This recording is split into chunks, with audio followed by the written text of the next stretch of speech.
শোনো শোনো দিম্মা দিদার গল্প শোনো, শোনো শোনো গল্প শোনো, দিম্মা দিদার গল্প শোনো। আজ ম্যাজিক কুমড়োর গল্প বলবো। ছোট্ট মিনু যখন খুব ছোট্টটি ছিল তখনই তার মা মারা গিয়েছিলেন। মিনু তখন ভালো করে হামা দিতেও শেখেনি। মিনুর বাবা তাই একজন বিধবাকে বিয়ে করে আনলেন যার একটি মেয়ে ছিল। তাই ভেবেছিলেন হয়তো নিজের মেয়ের সঙ্গে মিনুরও যত্ন নেবেন। কিন্তু সৎমা মিনুর দেখাশোনা তো মোটেই করতেন না। উপরন্তু মিনুর ভাগের ভালো জামাটা, ভালো খাবারটা সব নিজের মেয়ে গৌরীকে দিতেন। মিনুর বাবাকে ব্যবসার কাজে প্রায় বাড়ির বাইরে জাহাজে করে দেশ বিদেশে ঘুরে বেড়াতে হতো। সংসারের ভার তাই সৎমার উপরেই। কিন্তু সৎমা ছিল দারুণ অত্যাচারী। কারণে অকারণে মিনুকে খুব মারতেন, এমনকি লাঠি দিয়েও মারতেন। ওইটুকু মিনুকে দিয়ে বাড়ির সব কাজ করাতেন। গরুর গোয়াল পরিষ্কার করা, উঠোন ঝাড় দেওয়া, যাবতীয় সব কাজ ছোট্ট ছোট্ট হাতে মিনু সব মুখ বুজে কাজ করে দিত। সৎ দিদি গৌরীও কম যায় না।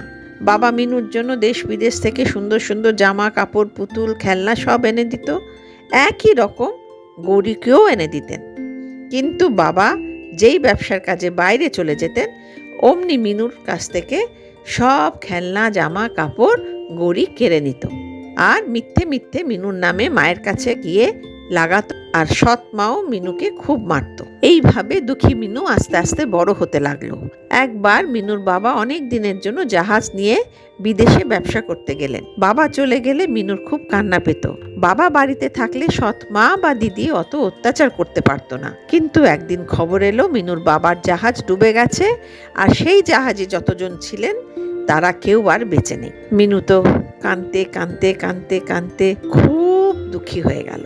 একদিন 2 বালতি কাপড় দিয়ে সৎ মা মিনুকে নদীতে সেগুলো ধুয়ে আনতে বললেন। নদীর জলে কাপড় ধুয়ে ওঠার সময় কাদায় পা পিছলে মিনু পড়ে গেল, আর বালতি গড়িয়ে সব কাপড় নদীর জলে পড়ে গেল। নদীর স্রোতে সব ভেসে যাওয়ায় মিনুও কাঁদতে কাঁদতে পাড় ধরে ধরে সেই দিকে হাঁটতে লাগলো।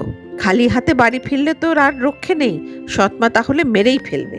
মিনু নদীর পাড় ধরে যখন কাঁদতে কাঁদতে এগোতে থাকলো, সেই সময় রাস্তায় হঠাৎ এক বুড়ি দিদার সঙ্গে দেখা। বুড়ি দিদা জিজ্ঞেস করলো, কি গো ছোট্ট মেয়ে, তুমি কাঁদতে কাঁদতে কোথায় যাচ্ছ? মিনু বুড়ি দিদাকে সব জানালো। তখন বুড়ি দিদা বলল, ঠিক আছে, তুমি কোনো চিন্তা করো না, আমার সঙ্গে আমার বাড়ি চলো, আমাকে একটু সাহায্য করে দিও কাজে। মিনুও বুড়ি দিদার সঙ্গে ওনার বাড়ি চলে গেল।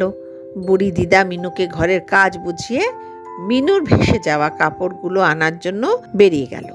মিনু খুশি মনে বুড়ি দিদার বলে যাওয়া কাজ তো সব করে দিল, উপরন্তু বুড়ি দিদার রাতের খাবারও তৈরি করে টেবিলে সাজিয়ে রেখে চুপ করে অপেক্ষা করতে থাকলো। বুড়ি দিদা জামা কাপড় নিয়ে ফিরে এসে গোছানো ঘর, টেবিলে রাতের এত সুস্বাদু খাবার দেখে খুব খুশি। মিনুও জামা কাপড়গুলো ফেরত পেয়ে আনন্দে বুড়ি দিদাকে জড়িয়ে ধরল।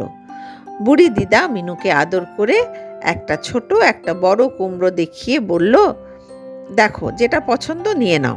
মিনু ছোট্ট কুমড়োটা তুলে বুড়ি দিদাকে ধন্যবাদ জানিয়ে বাড়ির উদ্দেশ্যে রওনা দিল। বাড়ি ফিরে তো হুলুস্থুল কাণ্ড। সৎ মা ও দিদি শুধু চুলের মুঠি ধরে চড় থাপ্পড়েই ক্ষান্ত হলো না। সৎ মা একটা মোটা লাঠি নিয়ে যেই মিনুকে মারতে গেল, অমনি মিনু করলো কি চট করে পাশে সরে গেল। লাঠির বাড়ি গিয়ে পড়ল কুমড়োর ওপরে, আর কুমড়ো 2 টুকরো হয়ে পড়ে গেল। ওমা, সে এক আশ্চর্য ব্যাপার! যেই না কুমড়ো 2 ভাগ হয়ে গেল, অমনি তার মধ্য থেকে সোনার গয়না, সোনার মোহর মাটিতে পড়ে ঝলমল করতে লাগলো। মিনু তো হতভম্ব হয়ে দেখছে। সৎ মার চোখ চকচক করে উঠল। তখনই তার গলার স্বর বদলে গেল। মিনুকে তখন কত আদর, সারাদিন খাওয়া হয়নি বলে ভালো মন্দ এনে খেতে দিল। সৎ দিদিও হাওয়া করতে শুরু করলো, আর সারাদিন কি হয়েছিল সেই সব জিজ্ঞেস করতে লাগলো। পরদিন সকালে সৎ মা তার মেয়েকে 1 বালতি কাপড় দিয়ে নদীতে কেচে আনার জন্য পাঠালো। সৎ দিদি নদীর পাড়ে গিয়ে কাপড়গুলো নিজের থেকেই উল্টে নদীর জলে ফেলে দিল। যথারীতি সেই কাপড়গুলো নদীর স্রোতে ভাসতে ভাসতে এগোতে লাগলো। সঙ্গে সঙ্গে সৎ দিদি গৌরীও এগোতে লাগলো। যথারীতি সেই বুড়ি দিদার সঙ্গে দেখা হলো।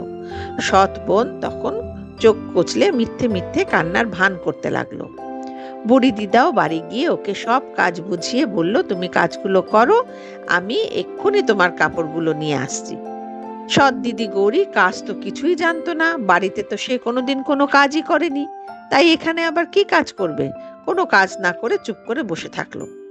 বুড়ি দিদা এসে দেখে কিছুই কাজ হয়নি, তাও কিছু বলল না। দুটো কুমড়ো এনে সামনে রেখে বলল, যেটা ইচ্ছে নাও। গৌরীও কথা শেষ হবার আগেই বড় কুমড়োটা তুলে কাপড়গুলো সব নিয়ে গটগট করে বাড়ি থেকে বেরিয়ে গেল। বুড়ি দিদার সঙ্গে কোনো কথাই বলল না, ধন্যবাদ তো দূরস্থ। বাড়িতে সৎ মা তো লাঠি নিয়ে রেডি। যেই গৌরী বড় কুমড়ো নিয়ে ঘরে ঢুকলো, অমনি দিল কুমড়োতে এক লাঠির বাড়ি। কিন্তু তারপরেই আতঙ্কে সৎমা সৎ দিদি চিৎকার করে উঠল।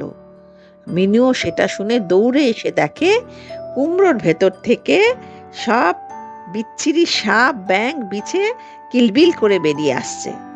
আর তখনই সেই বুড়ি দিদা প্রকট হলো। তাকে দেখে মিনু হাত জোর করে প্রণাম করলো। বুড়ি দিদা বলল, দেখ, যে যার কর্মের ফল পায়। তোমাদের প্রচন্ড লোভ, হিংসা, এত সুন্দর মিষ্টি মেয়ের উপর তোমরা এত অত্যাচার করো। ওকে খেতে দাও না, ভালো করে শুতেও দাও না, বেচারি সেই গোয়াল ঘরে গিয়ে শুয়ে থাকে। এটা ওর বাড়ি, ওর উপর এত অত্যাচার করছো, তাই এই সব সাপের কামড়েই তোমাদের মৃত্যু হবে। মিনু হাত জোর করে ক্ষমা চাইল। সৎ মা সৎ দিদিও ক্ষমা চেয়ে বলল, আর কোনোদিন তারা মিনুর উপর অত্যাচার করবে না, ওর সঙ্গে সুন্দর ব্যবহার করবে, নিজের মেয়ের মতো তাকে ভালোবাসবে, ইত্যাদি ইত্যাদি বলে অনেক প্রতিজ্ঞা করলো। তখন বুড়িমা মিনুকে আদর করে বলল, মনে থাকে যেন, নইলে আবার আমি কিন্তু এসে বড় কুমড়োটা ফাটিয়ে সব সাপ ব্যাঙ কেঁচো সব বার করে দেব। সৎমা হাত জোর করে হাতটু মুড়ে বসে প্রতিজ্ঞা করলো। বুড়িমাও সবাইকে আশীর্বাদ করে হাওয়ায় মিলিয়ে গেলেন। সৎমাও মিনুকে জড়িয়ে ধরে আদর করে বলল, আর কোনোদিন তোর সঙ্গে আমি বাজে ব্যবহার করব না, কোনো অত্যাচার করব না, তোর কোনো ক্ষতি করব না। তিনজন তিনজনকে জড়িয়ে ধরে খুব কাঁদল। এমন সময় বাইরে খুব চেঁচামেচি শুনে সবাই বাইরে বেরিয়ে এসে দেখে মিনুর বাবা হাসি মুখে দাঁড়িয়ে আছেন। তখন ওদের কি আনন্দ! মিনু দৌড়ে গিয়ে ওর বাবাকে জড়িয়ে ধরলো। বাবা কত আদর করলো, বলল, কি হয়েছিল বাবা তোমার? কেন আমরা বাজে খবর পেলাম? তখন বাবা বলেন, ঝড়ে ওনাদের জাহাজটা পথ হারিয়ে ঘুরতে ঘুরতে বহু দূরে এক অজানা দ্বীপে গিয়ে আটকালো। সেখানেই তারা অনেক দিন ছিলেন। ঝড় থামার পর আবার জাহাজে চড়ে নানাভাবে খুঁজতে খুঁজতে ঘুরতে ঘুরতে নিজেদের দেশে ফিরে আসেন। মিনুর বাবা মিনুর জন্য অনেক সুন্দর সুন্দর জিনিস এনেছিলেন, গৌরীর জন্যও এনেছিলেন। বাবা এসে মিনুকে বললেন, তোরা সবাই ভালো ছিলি তো মা? মিনুও হেসে বলল, হ্যাঁ বাবা, আমরা সবাই খুব ভালো আছি, খুব আনন্দে আছি। সৎ মা সৎ দিদি হিংসা বা অত্যাচারের কোনো গল্পই সে তার বাবাকে বলল না। তারপরে চারজনে তাদের জীবনটা কিন্তু খুব সুন্দর কাটলো।